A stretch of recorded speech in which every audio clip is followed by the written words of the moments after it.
Hello बच्चों, मंडलेश sir YouTube class में YouTube channel में आपको बहुत बहुत स्वागत है। आइए पढ़िए, अच्छे से 8th ग्रेड पुस्तिका पढ़ेंगे। इस वीडियो में कक्षा 7 गणित विषय अध्याय नंबर, ये वर्ष 2025-26 का न्यू पैटर्न के आधारित है। इस न्यू बुक को हम अच्छे से पढ़ेंगे। आज पढ़ेंगे अध्याय 3, आंकड़ों का प्रबंधन पढ़ेंगे। क्या पढ़ेंगे? आंकड़ों का प्रबंधन। आगे है अपना पार्ट नंबर आंकड़ों का प्रबंधन।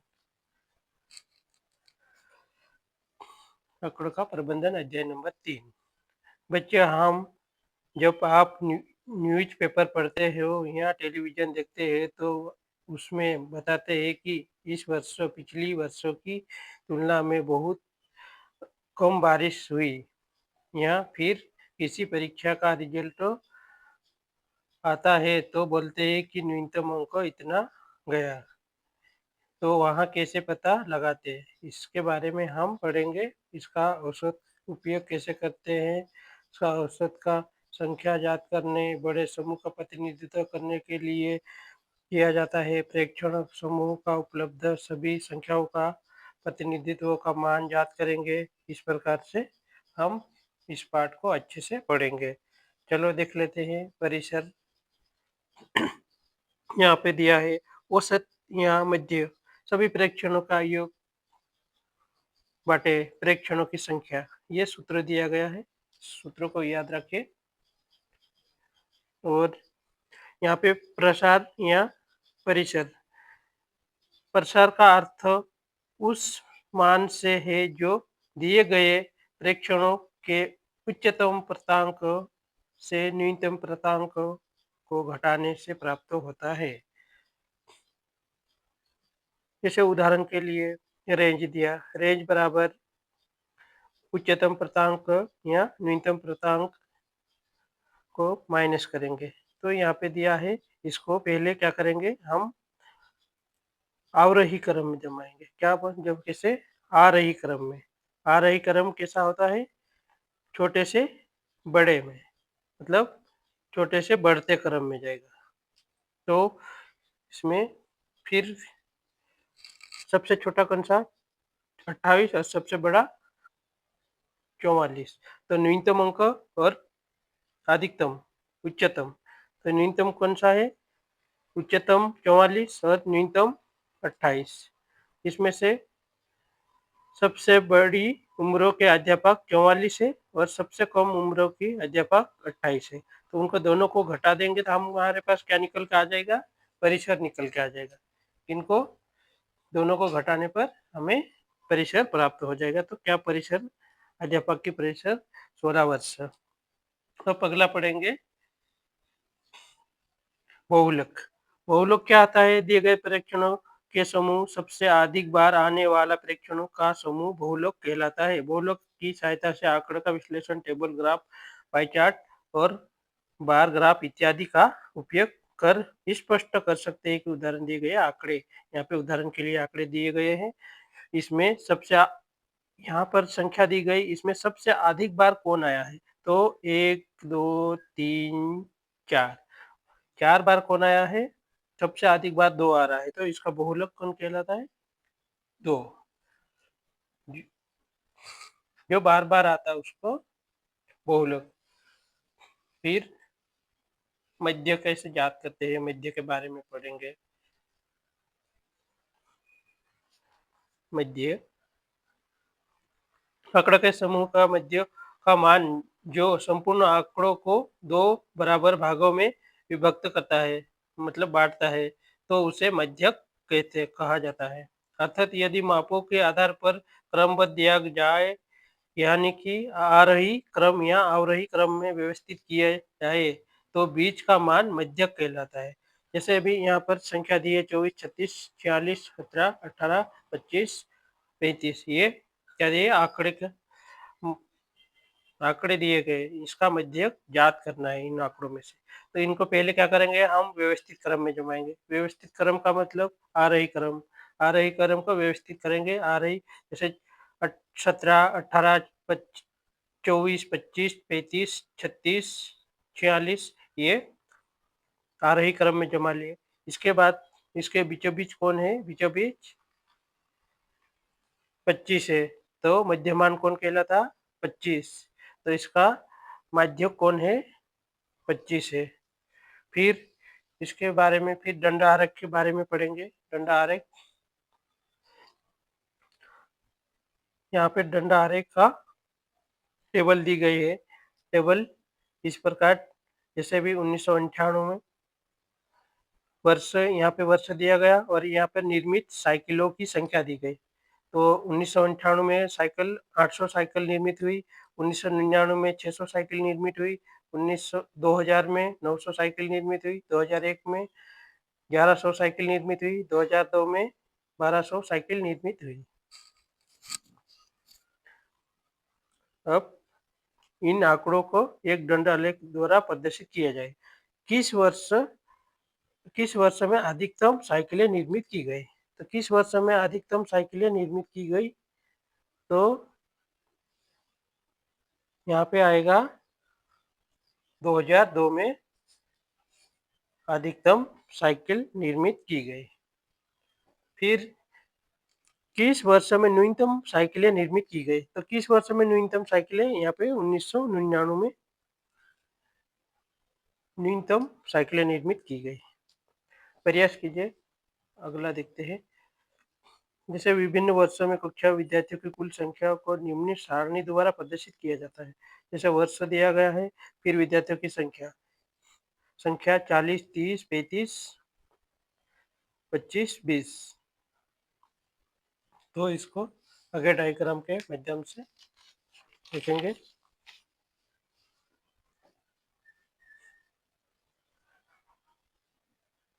इसका डायग्राम यहाँ पे बनाया गया है।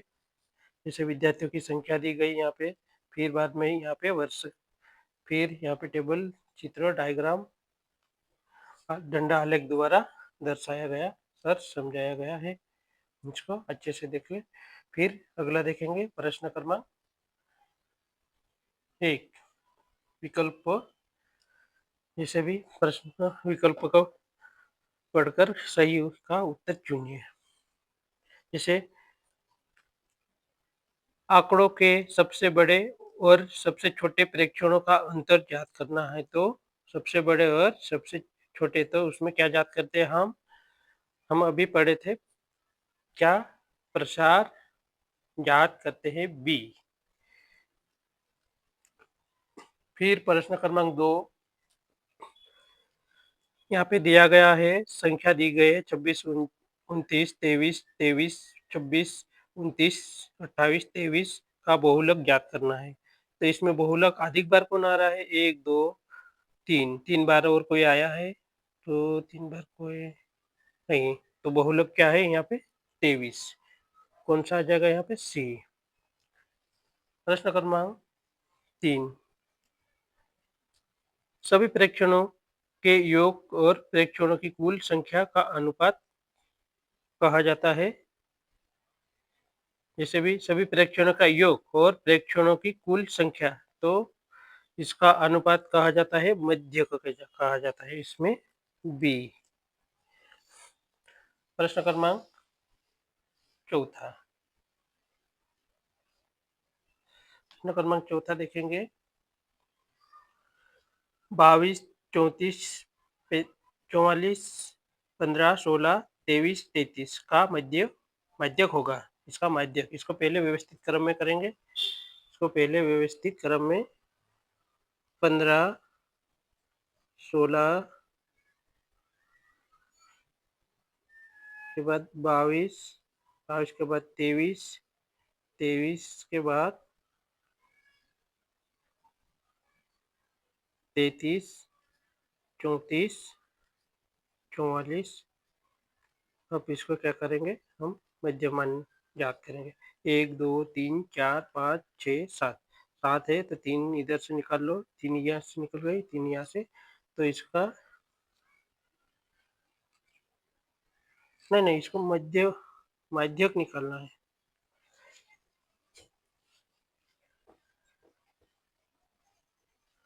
तो माध्यक 23, हाँ सही है। यहाँ पे माध्यक क्या आ गया है,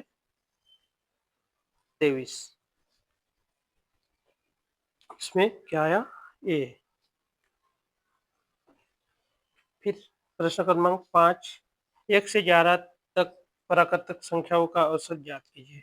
1 से 11 प्राकृतिक संख्या का औसत ज्ञात करना है। तो इसका क्या आएगा, 6, सी। अगला प्रश्न देखते हैं। प्रश्न क्रमांक क्या है, पहली पांचवी अभाज्य संख्याओं का औसत ज्ञात कीजिए। प्रथम 5 अभाज्य संख्याओं का औसत ज्ञात कीजिए। तो प्रथम 5 क्या है, अभाज्य संख्या 2, 3, 5, 7, 11। इसका औसत इनको जोड़ेंगे तो औसत 28/5। इसका मान आएगा 5.6 उत्तर आएगा। प्रश्न क्रमांक 7, निम्नलिखित आंकड़ों का मध्यक ज्ञात करना है। तो पहले क्या करेंगे, आरोही क्रम में जमाएंगे, फिर इसको आरोही क्रम में जमा लिया। इसके बाद हम माध्यक ज्ञात करेंगे। माध्यक सूत्र लगाएंगे n + 1/2 व फिर इसका मान रखेंगे 1, 2, 3, 4, 5, 6, 7, 8, 9, 9वां पद। तो 9 + 1/2, यहाँ पे इसका उत्तर कितना आया, इसको जोड़ देंगे तो 10/2, 2 से 10 काटेंगे तो 5वां पद आएगा। तो माध्यक क्या आया, 5वां पद बराबर 76। 5वां पद कौन है, 1, 2, 3, 4, 5, 5वां पद 76। तो इसका उत्तर 76 है। ठीक है दोस्तों, समझ में आया। प्रश्न क्रमांक 8, 16, 2, 14, 16, 14, 12, 18, 16, 12 का परिसर ज्ञात करना है। अधिकतम मान क्या है इसका, अधिकतम, इसको पहले आरोही क्रम में जमाएंगे, इसके बाद अधिकतम मान 18 और न्यूनतम मान 2, इनको घटाएंगे तो हमारा परिसर 16 आ गया। फिर अगला प्रश्न देखते हैं।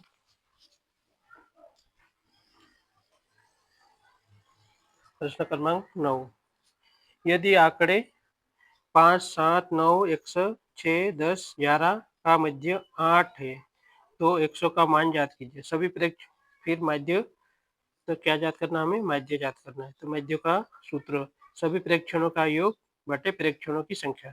सभी प्रेक्षणों को जोड़ देंगे, यहाँ पे जोड़े, फिर कितनी संख्या है इसमें, 1, 2, 3, 4, 5, 6, 7, तो यहाँ पे बटे में 7, और माध्य कितना है यहाँ पे 8। उनको दोनों को सभी को फिट कर देते। फिर ये इधर जाएगा तो गुणित में, फिर इनको जोड़ेंगे तो कितना, 48 + x, इस 100 को मान ज्ञात करना है। तो ये गुणा करने पर 7 8 56, 56 माइनस, ये इधर जाएगा तो माइनस का हो जाएगा, तो 56 - 48, तो 100 का मान कितना आया, 8। आंसर उत्तर 8 आ गया। फिर प्रश्न क्रमांक 10, किन्हीं 3 संख्याओं का माध्य 10 है और किन्हीं अन्य 3 संख्याओं का माध्य 12 है। सभी संख्याओं का माध्य ज्ञात कीजिए। तो माध्य बराबर सभी प्रेक्षणों का योग, प्रेक्षणों की संख्या। तो माध्य कितना है, 10 योग बटे 3, तो ये 3 इधर से इधर जाएगा तो गुणित में, फिर बराबर योग, तो इसको गुणा करने पर योग कितना हो गया, 30।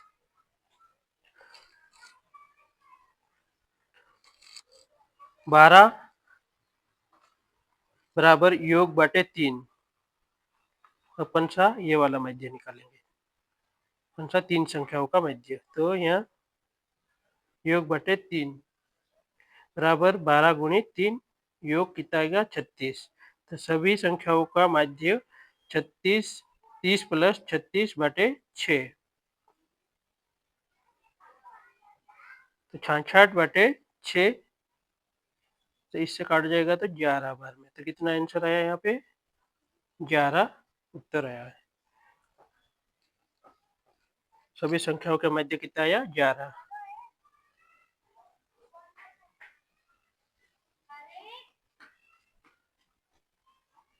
प्रश्न क्रमांक 11, कक्षा 7 के 11 बच्चों का भार किलोग्राम में इस प्रकार दिए गए। ये किलोग्राम में 40 किलोग्राम, 45, 38, 46, 42 इस प्रकार दिए गए। इन आंकड़ों का माध्यक ज्ञात कीजिए। तो पहले क्या करेंगे, इनको आरोही क्रम में जमाएंगे। आरोही क्रम में जमा लिया, इसके बाद इसका माध्यक देखेंगे। इसका माध्यक कितना है, कितनी संख्या पहले गिनने थे, 1 2 3 4 5 6 7 8 9 10। यहाँ पर 10 संख्या, 1 2 3 4 5 6 7 8 9 10 11। यहाँ पर एक संख्या छुटी हुई है 10। तो ये संख्या कहाँ पे छुटी है, ये रही यहाँ पे 42 आ जाएगा। इसको यहाँ पे लिख लेते 42। तो कितनी संख्या है 11 संख्या है। तो यहाँ से 1 2 3 4 5, 5 इधर निकाल लो, 1 2 3 4 5, 5 इधर निकल गए। तो इसका माध्य कितना आ गया 42, माध्य 42। फिर मध्य ज्ञात करना है। तो हम मध्य ज्ञात कैसे करते हैं, मध्य सभी प्रेक्षणों का योग बटे प्रेक्षणों की संख्या। प्रेक्षणों की संख्या 11 है और प्रेक्षणों का योग करेंगे। प्रेक्षणों का योग करा 484 बटे 11। तो 11 से कटेंगे 4 चौके 44 और 4 चौके 44। तो इसका माध्य कितना आ गया, माध्य 44, माध्य 44, माध्यक 42। इस प्रकार उत्तर आया है। चलो अगला प्रश्न देखते हैं। प्रश्न क्रमांक 12,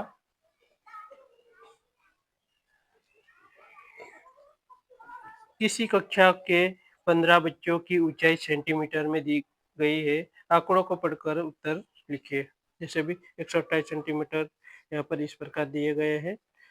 इसको पहले हम हल करते, आरोही क्रम में जमाते हैं। आरोही क्रम में इस प्रकार जमा लिए हैं। हम संख्या गिन लेते पहले, 1 2 3 4 5 6 7 8 9 10 11 12 13 14 15। कितनी संख्या है 15। अब हम प्रश्न पे हल करेंगे। सबसे लंबे बच्चे की ऊंचाई क्या है, सबसे लंबा बच्चा कौन है, यहाँ पे 44 सेंटीमीटर इसका उत्तर। फिर सबसे छोटे बच्चे की ऊंचाई क्या है, तो सबसे छोटा बच्चे की ऊंचाई 126 सेंटीमीटर। तो यहाँ पे 126 सेंटीमीटर उत्तर। फिर तीसरा प्रश्न, आंकड़ों का परिसर ज्ञात कीजिए। आंकड़ों का परिसर कैसे ज्ञात करते हैं बच्चों, तो आंकड़े का परिसर, आंकड़ों का परिसर कैसे ज्ञात करते हैं, आंकड़ों का परिसर उच्चतम प्रांतांक और न्यूनतम प्रांतांक को घटाएंगे। जैसे उच्चतम संख्या और न्यूनतम संख्या को घटाएंगे तो इसमें क्या आ जाएगा, परिसर, परिसर 28 आई है। ये हमारा उत्तर है। फिर प्रश्न क्रमांक 4 को दी गई ऊंचाइयों का माध्यक ज्ञात कीजिए। तो माध्यक कैसे ज्ञात करते हैं, तो माध्यक जो बीचों बीच वाली संख्या को माध्यक कहते हैं। तो यहाँ पे कौन सी आ जाएगी माध्यक, 142। इस प्रकार प्रश्न क्रमांक 13 डायग्राम दिया गया है।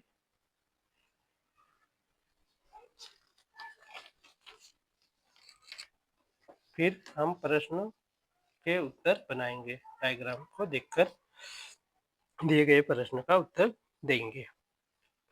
दिए गए दंड आलेख क्या जानकारी प्रदर्शित करता है, तो 5 वर्षों में किसी जिले में गेहूं का उत्पादन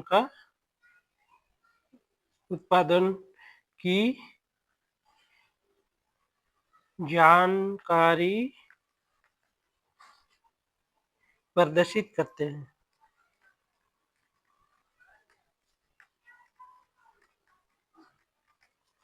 कि गेहूं की उत्पादन की जानकारी प्रदर्शित करते हैं। फिर दूसरा प्रश्न, पहला देख लिया, फिर दूसरा प्रश्न देखें। किस वर्ष में उत्पादन सबसे कम हुआ? किस वर्ष में उत्पादन सबसे कम हुआ? यहाँ पे डायग्राम में देखते हैं। 2019 में उत्पादन कम हुआ। फिर प्रश्न क्रमांक 3, किस वर्ष में उत्पादन में पिछले वर्ष की तुलना में अधिकतम वृद्धि हुई? पिछले वर्ष की तुलना में अधिकतम वृद्धि 2020 में हुई।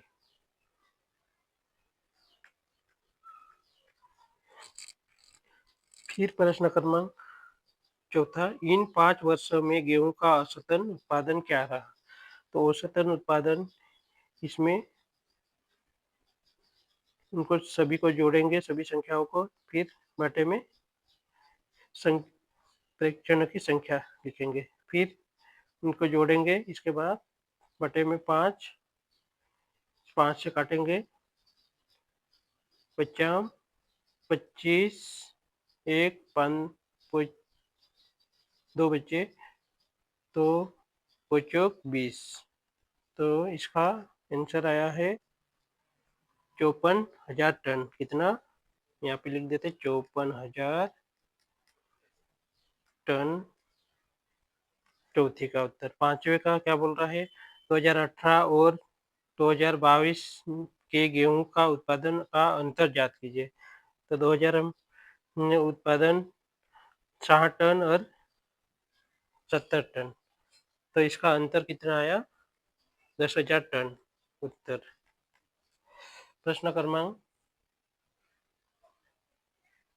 14, आंकड़ों को पढ़कर प्रश्नों का उत्तर दीजिए। यहाँ पर आंकड़े दिए गए हैं, इसको पढ़कर 16, 15, 16, 16, 17, 15, 17। अब हम इनके उत्तर देंगे। आंकड़ों का बहुलक क्या है? आंकड़ों का बहुलक क्या है? तो इसमें अधिक बार क्या आया है? 16, तो इसका उत्तर क्या आ जाएगा? 16। बहुलक को 15 बनाने के लिए कोई दो प्रेक्षणों को जोड़िए और आंकड़ों को लिखिए। 15 बनाने के लिए कोई दो प्रेक्षणों को जोड़ना है।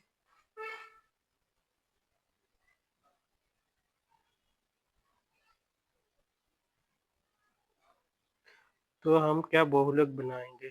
तो क्या जोड़ेंगे इसमें? 1, 2, 3, 4, 5, 6, 7, 8, 9। यहाँ पर 1, 2, 3, 4, 5, 6, 7।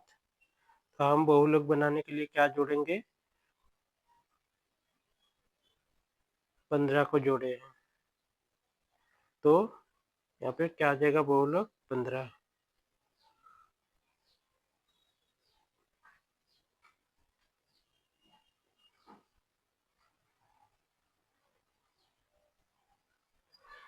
फिर प्रश्न क्रमांक 3, औसत।